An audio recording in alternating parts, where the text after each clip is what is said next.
votre environnement à cause de l'inconfort. Dépendre les uns des autres. Peut-être êtes-vous le prophète, comme Nathan. Vous avez la responsabilité d'affronter certains individus dans le corps parce que Dieu vous équipe pour le faire. Peut-être avez-vous le don d'être un apôtre. Vous devez apporter des changements dans l'Église même. Si la plupart ne sont pas à l'aise avec ces changements. Peut-être êtes-vous l'évangéliste et pensez-vous que chacun devrait partager sa foi avec son entourage. Ce n'est pas important si cela leur cause de l'inconfort.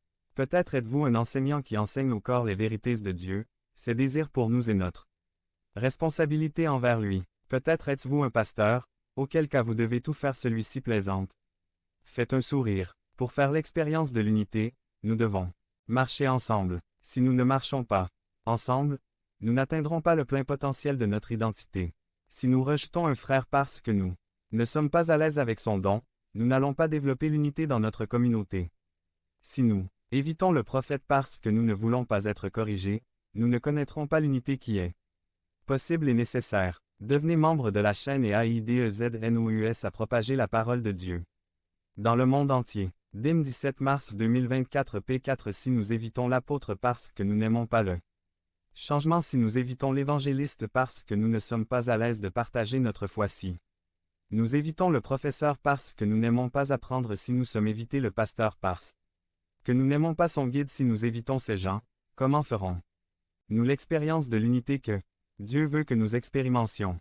La deuxième étape que Dieu nous a donnée pour réaliser l'unité possible en Christ est de dépendre de nos frères en Christ.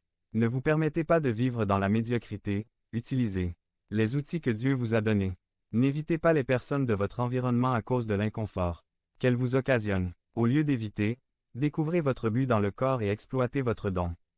Chaque chrétien doit lutter pour l'interdépendance pour faire l'expérience de l'unité. Pour faire l'expérience de l'unité, nous devons utiliser les étapes que Dieu nous a données.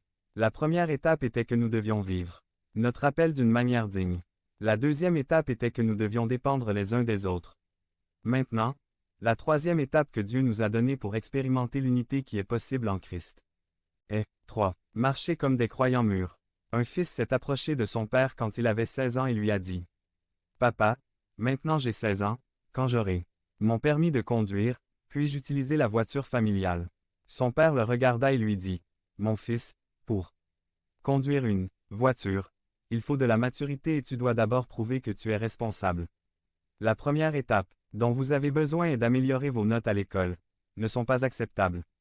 Deuxièmement, vous devez lire sa Bible tous les jours et, enfin vous devez lui couper les cheveux parce que vous avez l'air ridicule. » Alors le fils commença à remplir les exigences de son père alors qu'il savait